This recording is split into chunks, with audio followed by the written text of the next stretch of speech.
What's up, guys? Welcome to your third Android tutorial for the new Boston.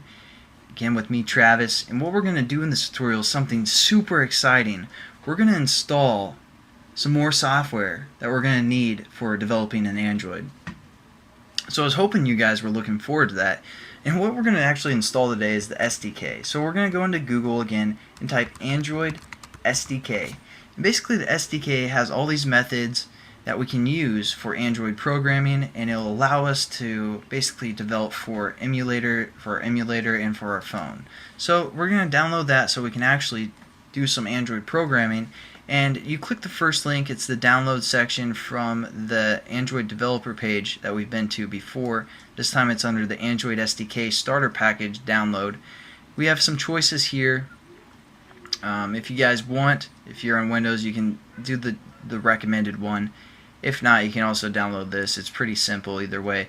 So pick one of your options. Again, for Mac, just click here, and I've already downloaded it. I think it's like 23 megabytes, so it won't take too long, unless if you guys are on dial-up.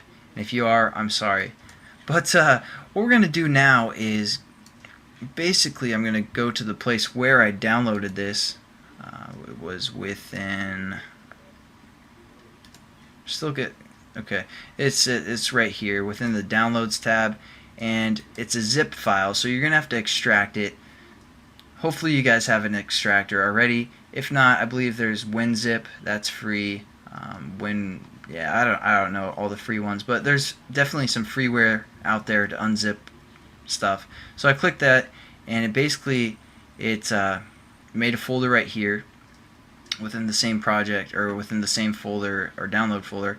And you want to drag this over to your main hard drive, for example your Macintosh hard drive or your C drive if you guys are on Windows.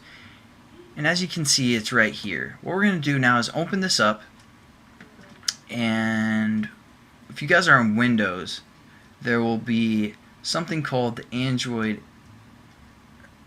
what is it called? The SDK Manager, I believe.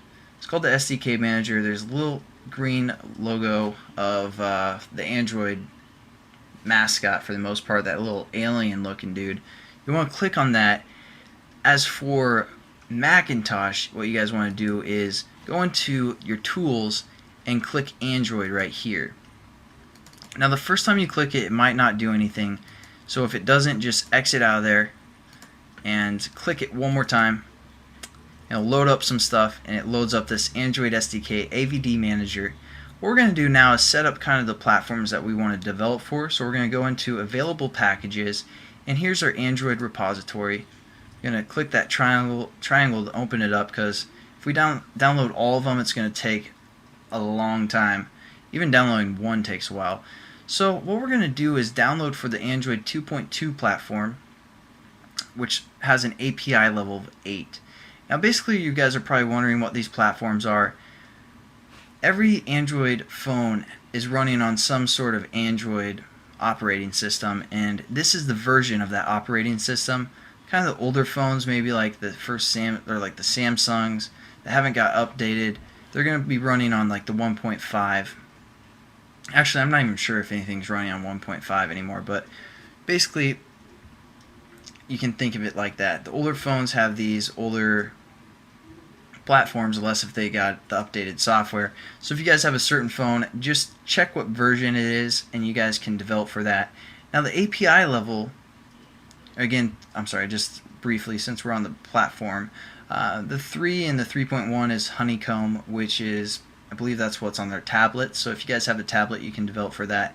Now the API levels also are important, because when we're developing an Android application, you can use certain methods, like I said, from the SDK, but some of those methods require a certain API level. So if you're developing for the API level 8, you can use all of the APIs up to level 8. But if a method requires API level of 10, we can't use it. So most phones, I'd say for the most part, have the 2.2 or the 2.1. We're going to develop for the 2.2 platform, and we're going to use some API levels of 8. So you guys want to probably select this one, because if you select one of these lower ones and we use an API level 8 method, it won't work. So just stick with me here, click that, and then also down here we have the third-party add-ons where we can basically download some APIs.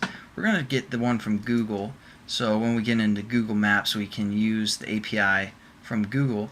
And again, we're going to select API level of 8, which will be for the 2.2 platform, and then we're just going to hit install selected. Again, APIs are basically like some resources that we can use when developing our applications. All we have to do is say accept all, install. It's my favorite wrap. Basically, instead of reading Mother Goose to me, I would, my parents wouldn't read me Mother Goose when they were putting me to bed as a child. They'd just say, accept all, install. What's up, gangster? That's the kind of lullabies they'd sing me. So that just is ingrained in my head. That's what you guys want to do when you're installing software. And now this is going to take a while. Sorry, I'm kind of weird. But this is going to take a while to install those platforms and those packages that we can use. So I'm just going to talk briefly of how I'm going to teach and basically some stuff about Android and what we're going to get into for the most part. Now, the way I like to teach, or the way I like to learn for the most part, is I like seeing kind of an overview of how things work. I don't really care for the most part of every detail, but in the beginning at least. So basically what I'm going to do, sorry, I'm trying to gather my thoughts here. What I'm going to do is kind of show you guys some of the basics of Android, but we're going to move kind of fast for the first 20 tutorials, so you guys kind of see how everything works.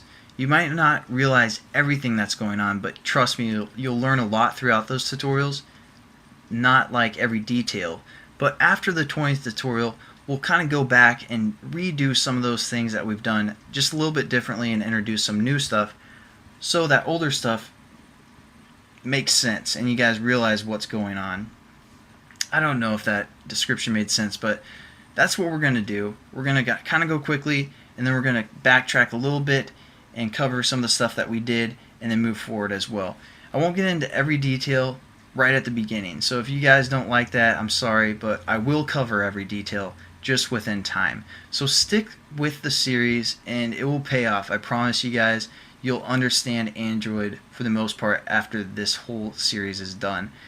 So just to give you guys an introduction of how I'm going to teach, there it is. And also, Android is so big. There's so many different programming languages you can use with it, but it's mainly, the main programming language is Java. That's basically how we're going to set up our interface, or our navigation, all that stuff. But you can also use C++, you can also use OpenGL, you can use MySQLite, you can what else? XML. We're going to get into XML. That's easy for the most part.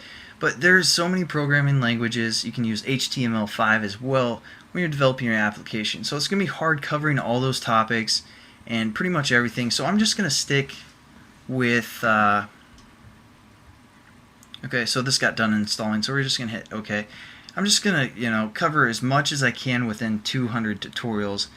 And hopefully you guys will be happy with that. If not, you guys can check out my bring back, and I'll do some additional tutorials on things that you guys request. So there we go. We have our stuff installed, and now when we say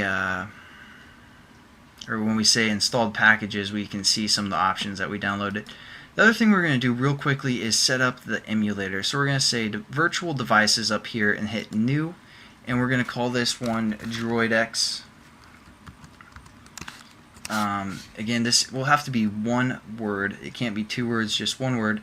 So we're going to have no spaces. And what's our target going to be developing for? We're going to have it developed for the 2.2 platform. And this size is basically a virtual SD card. We're going to say something like 100 megabytes, which is kind of overkill, but we're going to go with it. And then just hit Create AVD Manager. Whoops. And hit OK. And we're done for this tutorial anyways. I'll see you guys in the next one. Have a great day.